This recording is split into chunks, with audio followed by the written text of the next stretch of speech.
This segment of DelmarvaLife is brought to you by State Farm Insurance.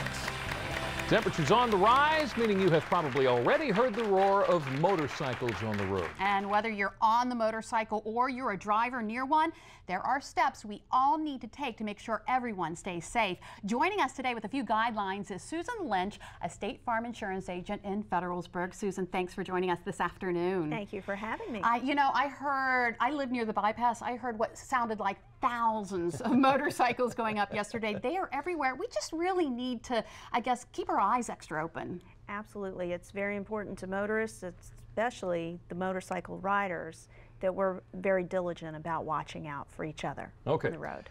Let me ask you this. Let's say I'm on the road, I'm coming up on a motorcyclist in the same lane, we're going the same direction. What should I try to do to keep everybody safe in that situation? Well, first of all, make sure that we understand that the motorcycle deserves as much space as any other vehicle on the road. And so if we need to pass, we don't want to pass in the same lane. Make sure you give them a full lane width. Also, if you are going to be behind the motorcycle, leave plenty of time and keep an eye out for their signals, and don't trust if their signals are on that they're actually going to be making the turn or changing lanes, because their vehicles don't have the auto shut off like most of our cars do. Oh, okay. And then finally, keep an open mind about watching for road hazards. For them and for us. Exactly. Yeah. Exactly. And you actually had some personal experience with some motorcycles, some friends of your son? Yes, actually 2 separate instances where some of our friends were on motorcycles, and either one was struck by another motorist who was not quite alert, and then another was in the rain this weekend.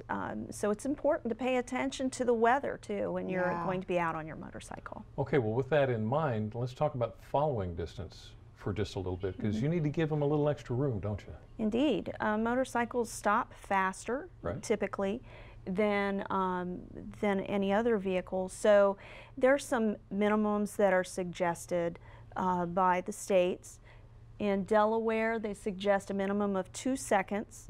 Maryland suggests 3 to 4, and then in Virginia, their minimum is 3 seconds. So that just means if they pass a pole, you count like 2 seconds or 3 seconds, whatever the case may be, before you pass that pole. That's right. Right. That's right. Okay. So we're talking about the motorists who are on the road. What about the motorcycle riders? What are some guidelines they should follow?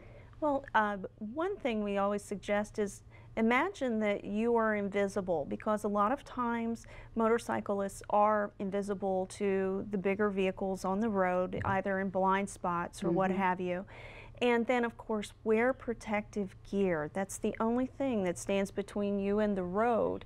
So you want to make sure that you're wearing an appropriate helmet and then the correct apparel so that you're highly visible. 41% of fatalities came from people who are not wearing a helmet? Yes, isn't that a sad statistic? That is. But it's not required to wear your helmet everywhere. No, in the state of Delaware, riders 19 years and under are required to wear a helmet, but if you're older than that, you must carry a helmet with you. Now, Maryland and Virginia do require helmets for both the operators and passengers. Okay. All right. These are laws, but what else can motorcyclists do? Well, certainly be alert when you're on the road. Be respectful, obviously, of other cyclists and of other motor vehicles. And again, be prepared. Don't drink and ride just like you would with a regular motor vehicle. And take your time.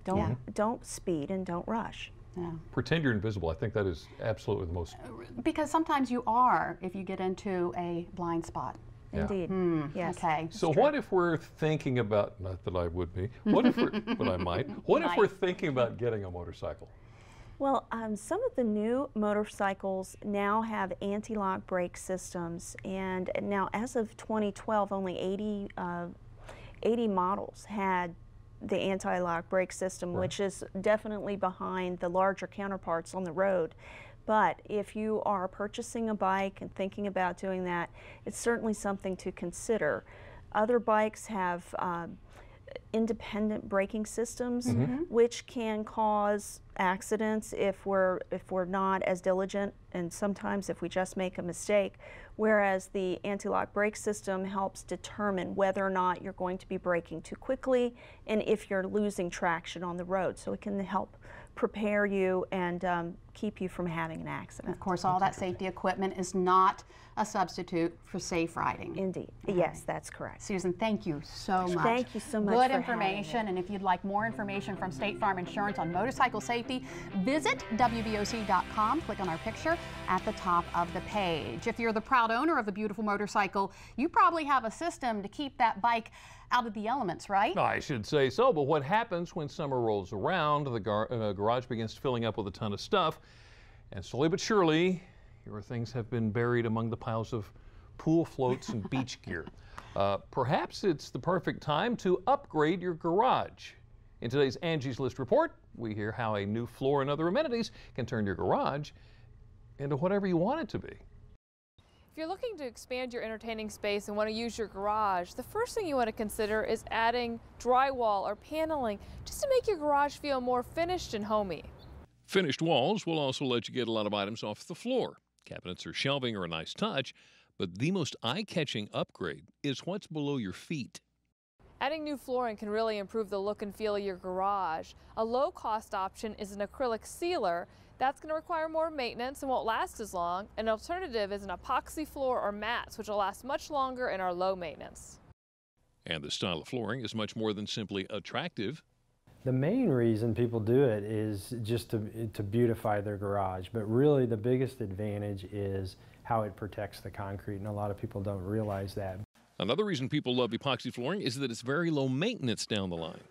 It's very low maintenance. I mean, it doesn't need recoated, you know, every other year or anything like that. In fact, you'll get 15 to 20 years before it really looks like it needs something done to it.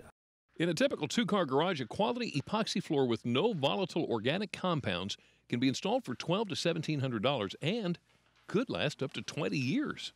We see people 5 years later that say they still love their garage, so, you know, we love to hear that, obviously. Before installation, there are a few things you'll want to ask of your contractor.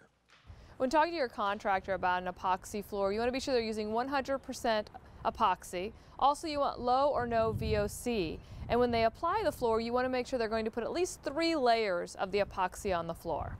If you really want to be the envy of your friends and neighbors, add a custom-made screen that allows the breeze to blow in, but keeps the bugs and critters out. Well, they just really love it because we're able to entertain and have get-togethers and fellowship without being outside in the weather. So it's just a really good, practical thing to have. Angie says it could be difficult to try this one on your own.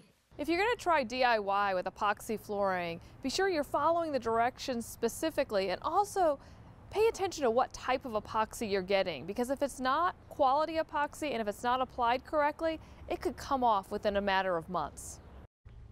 Okay, now when it comes to epoxy flooring, yeah, it can last for decades, but there are some things that you want to keep in mind for maintenance purposes. For instance, minor spills or vehicle drippings, just wipe them up with a paper towel or another soft cloth. For routine maintenance, best to use a soft bristle broom or a blue commercial dust mop. Some stains, including rust, may require a light scrubbing with a kitchen scrubbing pad, and if you want, the flooring can be hosed out and then squeegeed dry. Now, once you do get that gorgeous bike back in your garage, Angie says to place a computer mouse pad underneath the motorcycle's kickstand to prevent any damage to the coating surface. What a great That's an idea. easy one, isn't it? Well, maybe your garage doesn't need a full renovation, but just a few organizational items. According to Listatic.com, there are a few simple ways to make your garage and the items in it easier to navigate. First, you can take a hanging shoe rack and repurpose it for garage items, maybe to store spray paint, screws, nails, or whatever you have lying around that could use a home. And if you need a system to keep your yard tools organized, you can create your own upright tool rack using PVC pipe. Now take a look at this. This is pretty cool. You can finally have an appropriate dispenser for all of the rolls of tape that you use on a regular basis, All you have to do is make a rack for those rolls of tape that are typically buried in the junk drawer in the kitchen, nail it to the wall, and install a hacksaw blade there on the front to tear it off. Wow. Just a few bungee cords can easily help store sports balls. Also a great idea for storage. Nail slats to the studs in your wall to create pockets for storing other sports or lawn equipment. I've done that one. You can also repurpose a paper towel holder. You can create an easy-to-use garbage bag dispenser. But because the garbage bags are much heavier than the paper towels, you do want to make sure that the towel holder is secured well to the wall. Those are great ideas. Now, if only I had a garage. And you know, great ideas have to come from somewhere. And the young women we're going to introduce you to next know all about it. See how these inventors are using their minds to help solve some serious and not so serious problems. And it looks like Sean had no problem getting his workout in. He's just a big kid himself. Now, your kids can get in on all the fun, too, at summer camp. We're going to learn more about this outdoor adventure, how it benefits the little ones, and we'll see if Sean can actually make it to the top. DelmarvaLife will be right back.